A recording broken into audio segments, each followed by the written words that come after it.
Que tal os días paso a dar conta de cal son os asuntos que En Marea levará ao vindeiro pleno do Parlamento de Galicia.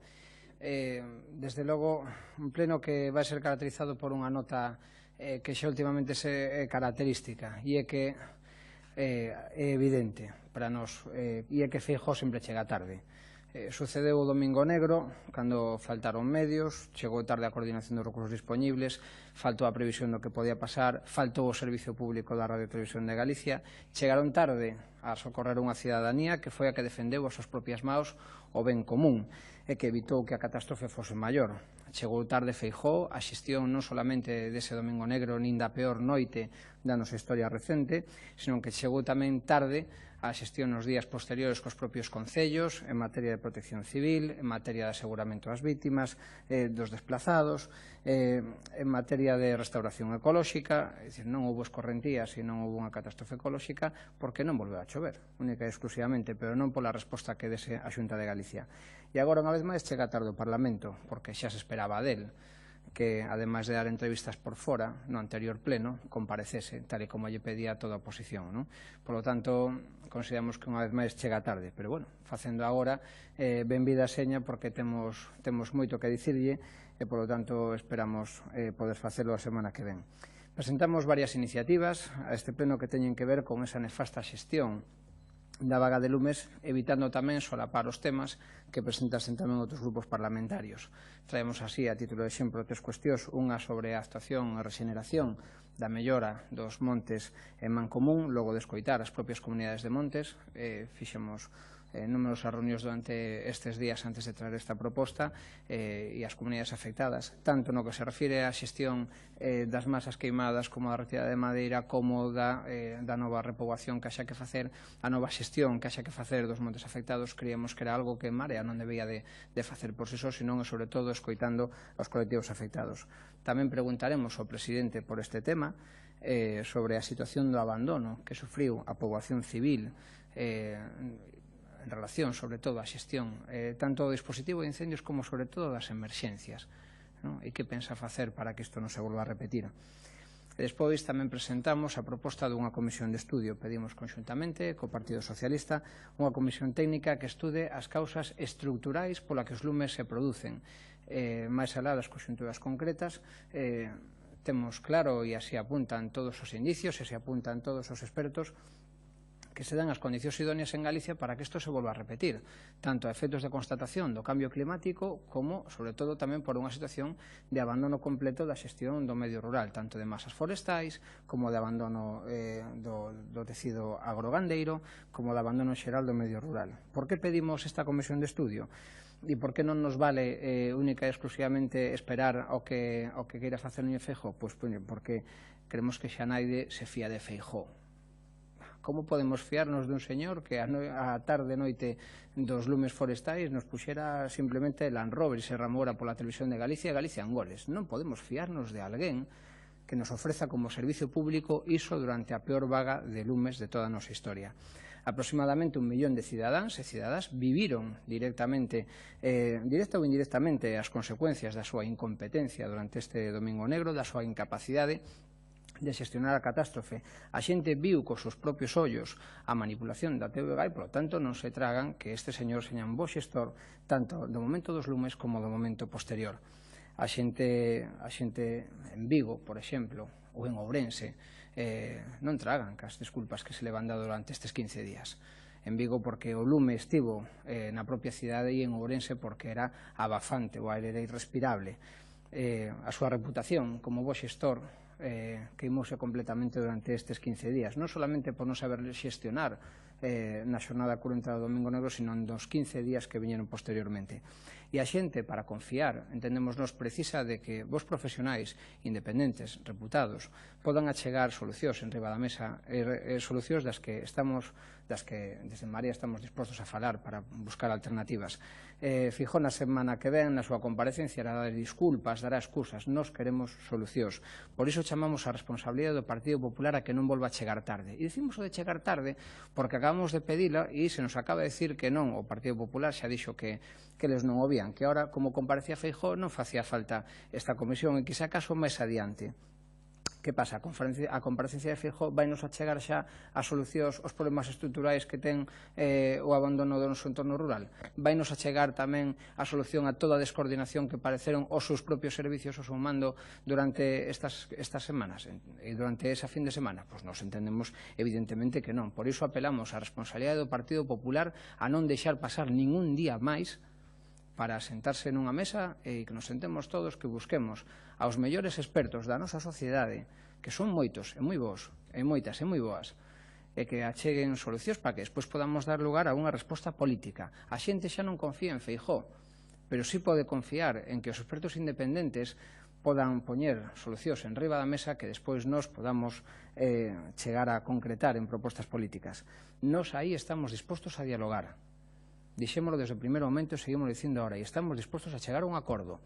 No debate sobre o Estado da Nación, hai 3 semanas, antes de que isto se producise, en Marea, xa fixo unha proposta, varias propostas en liña de chegar a acordos cas demais forzas políticas, e unha delas era precisamente en materia territorial, e nós creemos que isto non é máis que unha demostración da necesidade dese acordo para mudar as políticas actualmente vixentes. Un gran pacto nacional polo territorio. Non nos cansamos de repetilo, un gran pacto nacional polo territorio.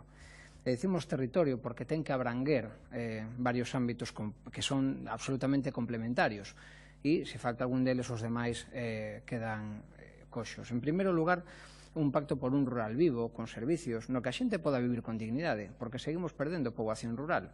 E se non temos poboación, sobre todo xente moza no rural, non temos quen poda xestionar ese espacio que vai quedando progresivamente abandonado. En segundo lugar, afrontar o cambio climático dunha forma definitiva para todos e de xeito transversal.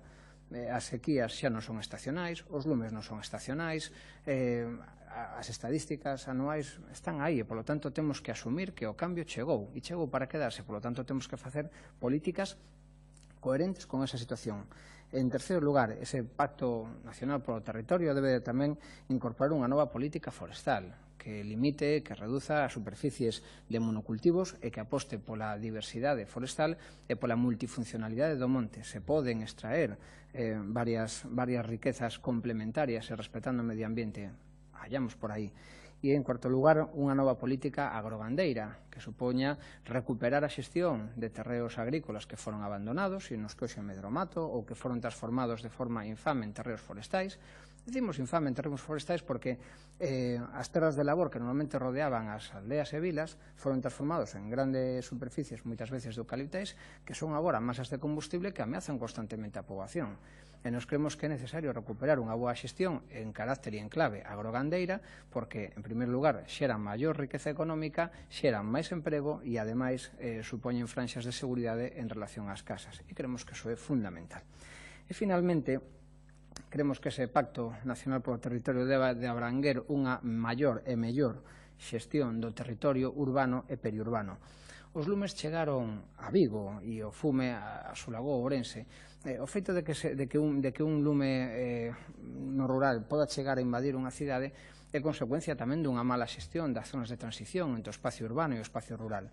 Nos creemos que é necesario ordenar mellor iso, que é necesario apostar por unha ocupación do territorio racional e iso, polo tanto, supón tamén a necesidade de pactar acordos que supoña tamén a modificación da normativa para que isto poda levarse adiante, sobre todo un gran compromiso social. É necesario un gran pacto social polo territorio e que saibamos que o conxunto da poboación saiba e creemos que é consciente, sobre todo desde esta vaga de lumes, que non se trata dun problema rural, un problema que afecta a toda a poboación, e a poboación que vive nas cidades, a poboación urbana, a poboación que vive nos cinturos non solamente de Vigo, vimos tamén nas rías, no conxunto das rías, sobre todo en Nigrán, Gondomar, como se viron afectadas. Isto é unha cuestión que excede con moito do ámbito rural e que require un pacto de toda a sociedade. E a eso é o que nós estamos dispostas e dispostos, como dixemos sempre. A maiores disto, traemos outros temas que abordar no Pleno do Parlamento. En primeiro lugar, a restitución das estatuas do Pórtico da Gloria para o patrimonio público.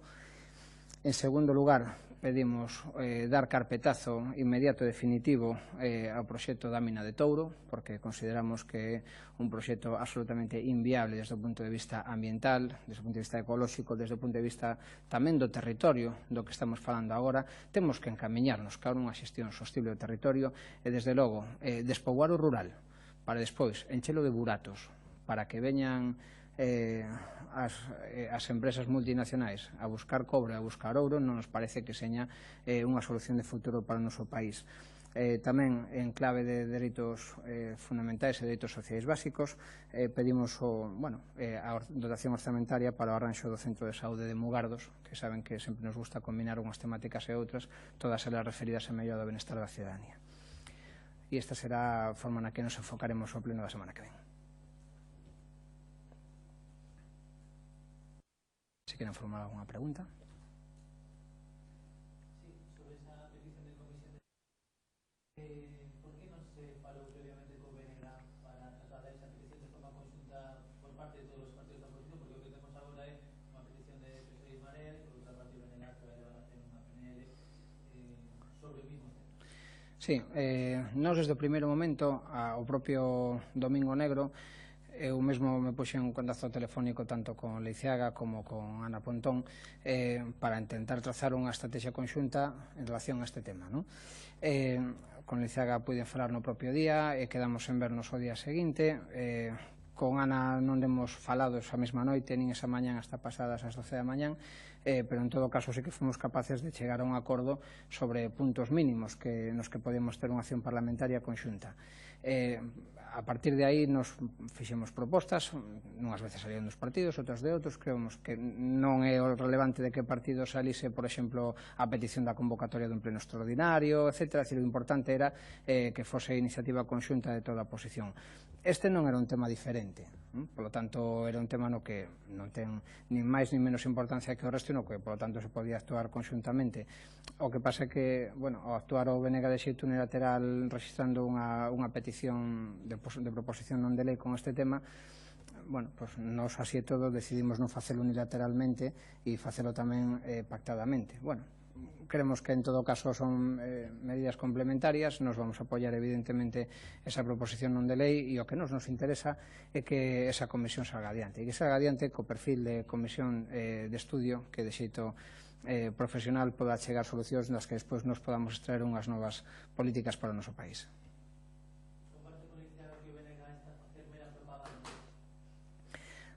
O que é evidente é que o trámite parlamentario máis eficaz para poder conseguir esa comisión de investigación é o rexistro conxunto que nos fixemos. A partir de aí as valoracións, lles corresponde facer a quen queira facelas. A nos o que nos interesa é que esa comisión se cree. Para nos é esencial. Nos renunciamos hai moito tempo ao partidismo en favor da política con mayúsculas. É dicir, a oferta que fixemos ao resto de grupos no propio debate sobre o Estado da Nación iba nese sentido. En Marea sempre creo que o protagonismo nas grandes cuestións do país debe ser compartido e que cando ademais son cuestións que afectan ás maiorías sociais e cando esas maiorías son moi transversais como son a ordenación do territorio, a sanidade ou a educación, as siglas deben de quedar de lado.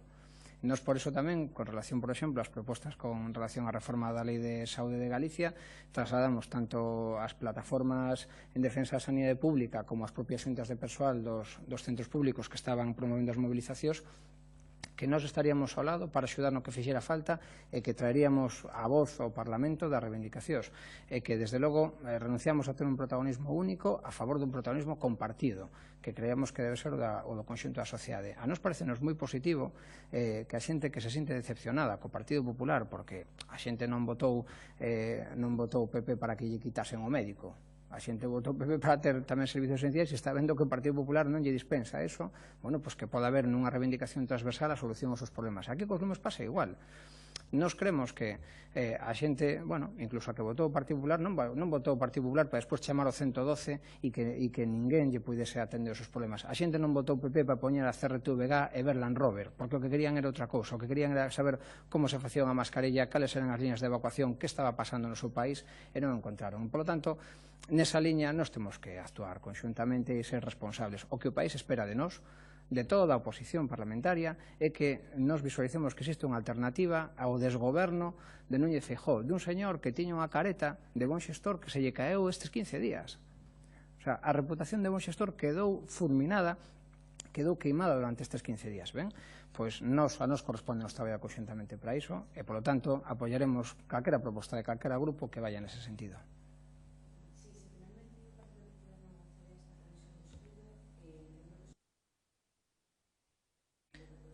Sí, de feito, a nosa petición xa é unha petición subsidiaria. Nós creemos que a mellor comisión é unha de estudio por unha razón, porque nos permite traer con moita máis flexibilidade expertos independentes, xente profesional do país. Temos boas escolas de enxeñería forestal, temos bons expertos en materia de extinción de lumes, en materia de prevención, temos bons expertos en xestión do medio rural. Creemos que podemos traeros a todos a unha mesa e sentarnos. Creemos que, ademais, para recuperar a confianza da xente, é bon este tipo de grupos de estudio. Estamos vendo agora en Portugal. En Portugal, o Consello de Ministros acaba de aprobar unha serie de medidas moi contundentes que son moi transformadoras e que veñen dunha comisión independente formada por expertos a nivel internacional, do que, por certo, participou un galego nesas conclusións e neses traballos. Por lo tanto, temos vos profesionais que poden facer un bon traballo e noutros países están facendo moi bons traballos. Nós o que pedimos é iso, altura de miras, políticas que nos permitan solucionar os problemas da xente, planificación que non pode ser curtoplacista, non pode ser pensando nunhas eleccións, non pode pensar a 1, 2, 3 anos vista. Unha política forestal ou unha política de aposta polo medio rural ou de ordenación do territorio das cidades e do espacio periurbano ten que ser unha política a 20, 30, 40 anos vista, e para iso hai que ter altura de miras, e non é iso que lle pedimos ao resto de forzas políticas.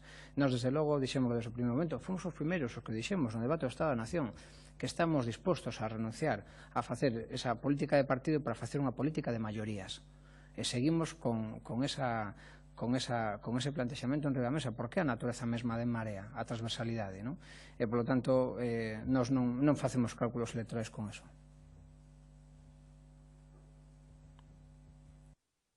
Moi ben, pois, moitísimas gracias pola súa atención.